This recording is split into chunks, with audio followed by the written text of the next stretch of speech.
So our browsers and our search engines, our gaming, and even our app stores. Now, I'm going to tell you how to get around these things and on which days they're going to come into effect. Now, on the 10th of December is our social media, which includes things like X, Facebook, Instagram, TikTok, Snapchat, and even YouTube. So when we open up the app, we're going to see a pop-up and it's going to ask us to accept or reject.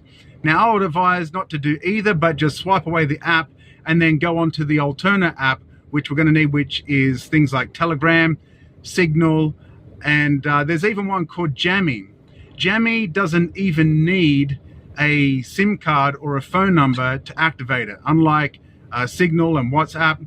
So I would suggest, if you're a content creator, to start pulling your audiences into things like Telegram and get onto groups there so we can get onto those channels now before we get locked out. If you're into YouTube, then we're going to have to move to things like Rumble and get our services there.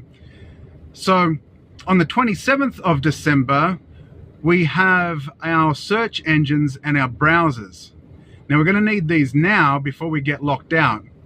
So our browsers, because they have data centers in Australia, they're subject to the laws of Australia. So anything that's in the Chrome franchise, in the Google franchise or the Apple franchise is going to get a little bit locked up because they do have data centers here. So what we need is an app that doesn't have its data centers here and is also secure. And one of the browsers is called Brave. So it's a great browser, very friendly, easy to get around. Now, the problem is that we're going to have to pull all our passwords, the autofill from our old browsers, and we're going to have to start all over again, which is, you can't export them. It's going to be pretty annoying. So we're going to have to start again, and that's just part of the resistance. We're going to have to step it up a little bit. It's not going to be easy, or it's not going to be comfortable. And for search engines, instead of ChatGPT, I would recommend Perplexity.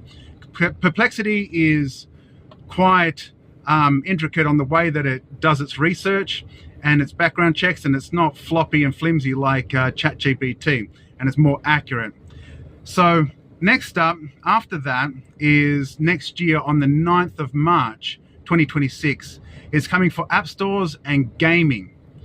So this is the one. If we're going to get locked out of the Google franchise, then we're going to need other apps. And then how do we get apps if we're not able to get into the Play Store? So there is an